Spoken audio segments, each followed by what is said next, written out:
What happens to your life when the Earth's engine is suddenly ripped out?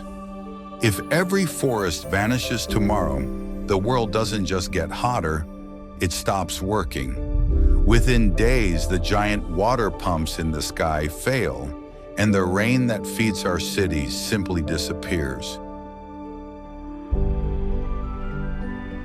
Here is the twist. We think we are protecting nature, but nature is the only thing protecting us from a planet that wants us dead.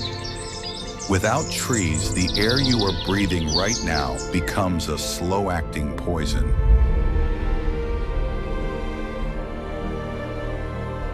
This isn't a story about trees. It's about the day our life support system is unplugged. This is Wonder Doc Studio, and this is the end of the world as we know it.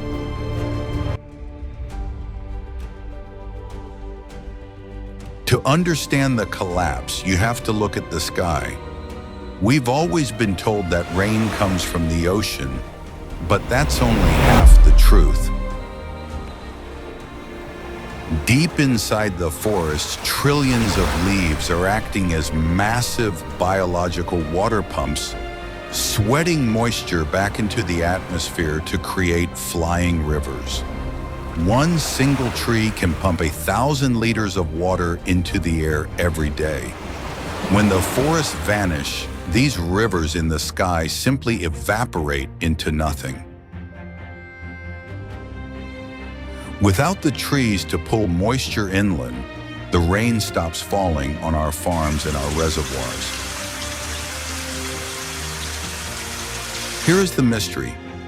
Why is the heart of a continent like Africa or South America green, while the interior of Australia is a desert? It's the trees.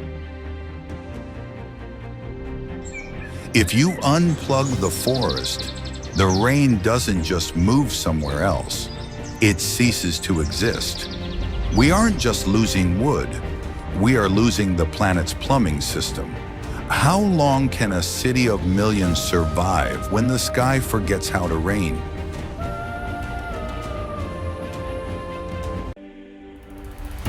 Most people think of forests as a nice place for a hike.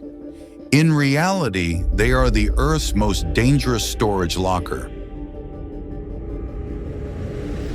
For millions of years, trees have been sucking carbon out of the atmosphere and locking it away in their trunks and roots.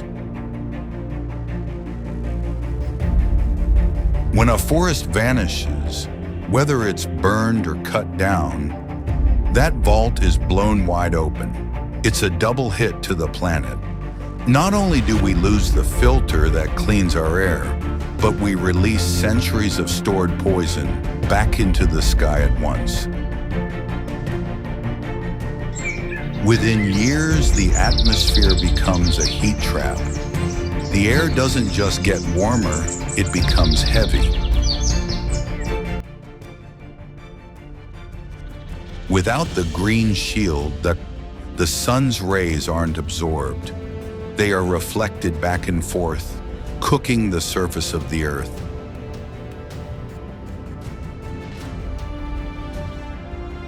But the collapse isn't just in the sky, it's under your feet. Think of a forest's root system as the rebar in the world's concrete. Roots hold the earth together. When the trees die, the glue that holds the mountains and the valleys disappears. The next rain doesn't bring life, it brings destruction. We are talking about mountain ranges literally dissolving into mud. Entire landscapes washed away into the sea in a single season. Without trees, the very ground you stand on starts to move. The world becomes a giant, sterile skeleton. No soil, no food, just dust and rock. How do you feed 8 billion people when the dirt itself has vanished? Here is the truth that changes everything. Nature does not care if we survive. We've spent decades acting as the protectors of the environment, holding galas and signing petitions to save the trees as if we were doing the planet a favor. But we've been looking at the wrong end of the telescope. Life on Earth is 3.5 billion years old. It has survived asteroid strikes that boiled the oceans and volcanic winters that lasted 1,000 years. If the forests vanish tomorrow, the Earth won't die. It will simply wait. It will become a planet of fungi, extreme weather bacteria, and insects, resilient life forms that don't need the things we do. The forest doesn't need us to survive. We are the ones hanging by a thread. The environment isn't a beautiful place we visit on the weekend. It is the oxygen currently moving through your bloodstream. By removing the trees, we aren't killing the planet. We are simply evicting ourselves from it. We are the tenants who burn the floorboards for warmth, forgetting that we have nowhere else to live. We are the only species in the history of time that can see the end before it happens.